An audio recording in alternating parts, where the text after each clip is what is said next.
കഴിഞ്ഞ ദിവസം നമ്മുടെ ന്യൂയോർക്ക് ടൈംസിൽ ഒരു ലേഖനം അവർ എഴുതിയിട്ടുണ്ടായിരുന്നു. അതിനകത്ത് ഇന്ത്യ കാനഡയുടെ ഇലക്ഷനിൽ ഇടപെട്ടു എന്നതുമായി ബന്ധപ്പെട്ടുള്ള ഒരു ലേഖനമാണ്. 2022 ഈ കൺസർവേറ്റീവ് പാർട്ടിയിൽ നിന്ന് പിയറി പൊയ്ലിവറെ എന്ന് പറയുന്ന അവരുടെ ഇപ്പോഴത്തെ പ്രതിപക്ഷ നേതാവിനെ തെരഞ്ഞെടുത്തത് ഇന്ത്യയുടെ ഇടപെടലിന്റെ ഭാഗമായിട്ടാണ് എന്നാണ് കനേഡിയൻ ഇന്റലിജൻസ് ഉദ്യോഗസ്ഥരെ ഉദ്ധരിച്ചുകൊണ്ട് ദ ന്യൂയോർക്ക് ടൈംസ് എന്ന് പറയുന്ന മാധ്യമം എഴുതിയിരിക്കുന്നത്. ഇത് അത്ര നിസ്സാരമായിട്ടുള്ള കാര്യമല്ല. എന്ന് വെച്ചാൽ അവർ പറയുന്നത് 2022 പിയറി പൊയ്ലിവറയ്ക്ക് ഇന്ത്യ സപ്പോർട്ട് കൊടുത്തു. പ്രൈം മിനിസ്റ്റർ നരേന്ദ്രമോദിയുടെ നേതൃത്വത്തിലുള്ള ഇന്ത്യ ഗവൺമെന്റിന്റെ സഹായത്തോടെ, ഇന്ത്യൻ ഏജന്റുമാരുടെ സഹായത്തോടെ വൻതോതിലുള്ള ഫണ്ട് ഇന്ത്യ സ്വരൂപിക്കുകയും പിയറിയെ അടുത്ത കൺസർവേറ്റീവ് ലീഡറായിട്ട് തെരഞ്ഞെടുക്കുന്നതിന്റെ പിന്നിൽ പ്രവർത്തിക്കുകയും ചെയ്തു. അങ്ങനെ 68% ആളുകളുടെ സപ്പോർട്ടോട് കൂടിയിട്ട് അദ്ദേഹം തെരഞ്ഞെടുക്കപ്പെട്ടു. കൂട്ടത്തിൽ ഇവർ ഒന്നുകൂടി പറയുന്നുണ്ട്. അതായത് ഈ 2022 ഈ സംഭവത്തിൽ ഇന്ത്യയുടെ ഇടപാടിനെ കുറിച്ച് പിയറിക്കോ അല്ലെങ്കിൽ അദ്ദേഹത്തോട് അടുത്ത് നിൽക്കുന്ന ആളുകൾക്കോ അറിയുമോ എന്നതുമായി ബന്ധപ്പെട്ട് എവിഡൻസുകളൊന്നും തങ്ങൾക്ക് കിട്ടിയിട്ടില്ല. പക്ഷേ പിയറി പൊയ്ലിവറെ പല അദ്ദേഹത്തിന്റെ ഗവൺമെന്റ് ഓഫർ ചെയ്തിട്ടുള്ള സുരക്ഷാ സംവിധാനങ്ങളുമൊക്കെ അദ്ദേഹം പലപ്പോഴും വേണ്ടെന്ന് വെച്ചത് ഉൾപ്പെടെയുള്ള കാര്യങ്ങൾ സംശയത്തിന്റെ നിഴലിൽ നിൽക്കുന്നുവെന്നും ന്യൂയോർക്ക് ടൈംസ് പറയുന്നു. അതായത് പിയറി പൊയ്ലിവറെ എന്ന് പറയുന്ന ഇന്നത്തെ കാനഡയുടെ പ്രതിപക്ഷ നേതാവ്, അദ്ദേഹം ഒരു നെക്സ്റ്റ് പ്രൈം മിനിസ്റ്റർ ആവാൻ സാധ്യതയുള്ള ലീഡറായിട്ടാണ് കരുതപ്പെടുന്നത്. കൺസർവേറ്റീവ് പാർട്ടിയുടെ ഏറ്റവും പവർഫുൾ ആയിട്ടുള്ള ലീഡറായിട്ടാണ് അദ്ദേഹത്തെ വിലയിരുത്തുന്നത്. ഇന്ത്യയുമായിട്ട് കാനഡ ഉടക്കി പിരിഞ്ഞ സമയത്ത് ഇന്ത്യക്ക് അനുകൂലമായ ഒരു നിലപാടെടുത്ത ആൾ കൂടിയാണ് അദ്ദേഹം. ഇപ്പോൾ പിയറി എന്ന് പറയുന്ന കൺസർവേറ്റീവ് പാർട്ടിയുടെ ലീഡർ 2022 പാർട്ടിയുടെ മുഖമായി തെരഞ്ഞെടുക്കപ്പെട്ടത്, അല്ലെങ്കിൽ പാർട്ടിയെ നയിക്കാനുള്ള വ്യക്തിയായി തെരഞ്ഞെടുക്കപ്പെട്ടത് ഇന്ത്യയുടെ ഇടപെടലെന്ന് സ്പെസിഫിക് ആയിട്ട് പറയുന്നുണ്ട്. എന്ന് വെച്ചാൽ അവിടെ ചൈനയെയോ അല്ലെങ്കിൽ റഷ്യയെയോ മറ്റേതെങ്കിലും രാജ്യത്തെയോ ന്യൂയോർക്ക് ടൈംസ് കൂട്ടുപിടിക്കുന്നില്ല. അവർ വളരെ വളരെ കൃത്യമായി പറയുന്നു ഇന്ത്യയുടെ സപ്പോർട്ടോടു കൂടിയാണ് പിയറി തെരഞ്ഞെടുക്കപ്പെട്ടത് എന്ന്. മാത്രമല്ല അവർ വളരെ ഗുരുതരമായിട്ടുള്ള ഒരു ആരോപണം ഉന്നയിക്കുന്നത് ഇന്ത്യയുടെ ഏജന്റുമാര്, ഇന്ത്യൻ രഹസ്യാന്വേഷണ ഏജൻസി ഉൾപ്പെടെയുള്ള ആളുകൾ, അതിൽ പ്രവർത്തിക്കുന്നവർ ഇതിൻ്റെ അകത്ത് ഇടപെട്ടിട്ടുണ്ട്. ഇദ്ദേഹത്തിനെ പ്രധാന നേതാവായി ഉയർത്തിക്കൊണ്ടുവരുന്നതിന് വലിയ തോതിലുള്ള ഫണ്ട് ഇന്ത്യ ഇറക്കിയിട്ടുണ്ട് എന്നും ഇവർ പറയുകയാണ്.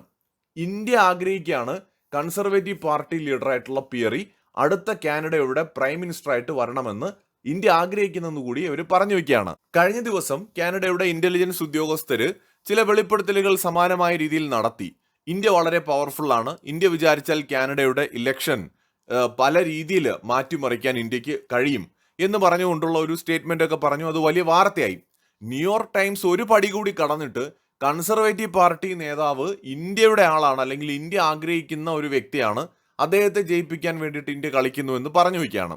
ഒന്നുകിൽ ഇത് കൺസർവേറ്റീവ് ലീഡറിനെ പരാജയപ്പെടുത്താനായിട്ടുള്ള ഇവരുടെ ഗൂഢശ്രമം, എന്ന് വെച്ചാൽ അദ്ദേഹം ഇന്ത്യയുടെ ആളാണ് എന്ന് വരുത്തി തീർത്തുകൊണ്ട് കാനഡയിൽ നിലനിൽക്കുന്ന ഇന്ത്യക്കാരോടുള്ള ഒരു എതിർപ്പുണ്ടല്ലോ, അതിനെ രാഷ്ട്രീയമായി ഉപയോഗിക്കാനുള്ള ഡീപ് സ്റ്റേറ്റിന്റെയും ലിബറലുകളുടെയും ഒക്കെ ഒരു തന്ത്രമാണ്.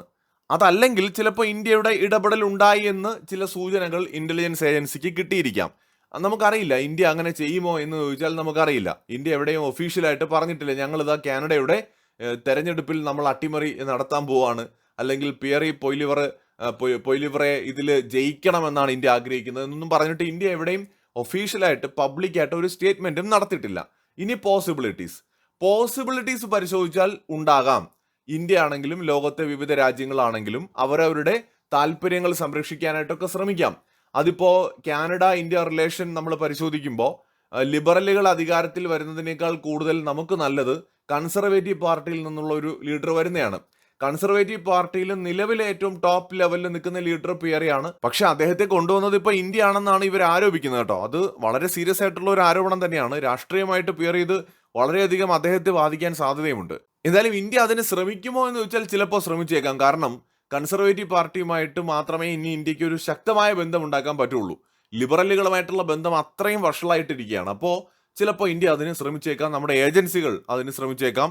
അതുകൊണ്ടായിരിക്കാം ചിലപ്പോൾ ഇവരിങ്ങനത്തെ ഒരു ലേഖനം എഴുതുന്നത്. സാധ്യതയുണ്ട്, ഇന്ത്യ അങ്ങനെ ചെയ്തു എന്ന് നമുക്ക് പറയാൻ പറ്റില്ല. ഇനി മറ്റൊരു കാര്യം എന്ന് പറയുന്നത്, ഇപ്പോൾ കാനഡ എന്ന് പറയുന്ന രാജ്യത്ത് തെരഞ്ഞെടുപ്പ് നടക്കാൻ പോകുമ്പോൾ ഇന്ത്യയുടെ പേര് അവിടെ ചർച്ചയാവുന്നത് ഇന്നത്തെ ഇന്ത്യ എന്ന രാജ്യത്തിന്റെ ആഗോള തലത്തിലുള്ള സ്വാധീനത്തിന്റെ കൂടി ഒരു പ്രതീകമായിട്ടാണ് ഞാൻ അതിനെ കാണുന്നത്. എന്ന് വെച്ചാൽ ഇന്ത്യ വിചാരിച്ചാലും ലോകത്ത് പലതും നടക്കുമെന്ന് വെസ്റ്റേൺ രാജ്യങ്ങൾ, പ്രത്യേകിച്ച് G7-ലുള്ളൊരു രാജ്യമാണ് കാനഡ. അപ്പോൾ അങ്ങനത്തെ ഒരു രാജ്യം അവർ സ്വയം സമ്മതിക്കുകയാണ്, ഇന്ത്യ വിചാരിക്കുന്ന ആള് കൺസർവേറ്റീവ് പാർട്ടി ലീഡറായിട്ട് വരുന്നു, ഇന്ത്യ വിചാരിച്ചാൽ വരാൻ പോകുന്ന ഇലക്ഷനിൽ ഇന്ത്യ ആഗ്രഹിക്കുന്ന ആള് ജയിക്കാൻ സാധ്യതയുണ്ട് എന്നൊക്കെ പറയുന്നുണ്ട്.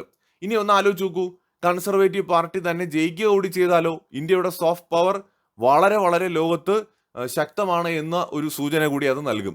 അപ്പൊ ഇന്ത്യ ആഗോളതലത്തിൽ വളരെ സ്വാധീനം ചെലുത്താൻ കഴിയുന്ന ഒരു മേജർ പവറായി മാറിയെന്ന കാര്യത്തിൽ തർക്കമില്ല. അതിനാൽ തന്നെ രാഷ്ട്രീയമായിട്ട് ഇതിനെ പല രാജ്യങ്ങളിലും പല പാർട്ടികളും ഉപയോഗിക്കാം. അങ്ങനെയാണ് ഇപ്പോൾ കാനഡയിൽ ലിബറലുകൾ ഈ ഒരു വിഷയത്തെ ഉപയോഗിക്കുന്നത്. അവർ കൺസർവേറ്റീവ്സിനെ പരാജയപ്പെടുത്താൻ ഇന്ത്യയുടെ ആളാണ് കൺസർവേറ്റീവ് പാർട്ടിയുടെ ഇപ്പോഴത്തെ ലീഡറായിട്ടുള്ള പിയറി എന്ന് വരുത്തി തീർക്കാനുള്ള ഒരു ശ്രമം കൂടി ഇവർ നടത്തുന്നുണ്ട്.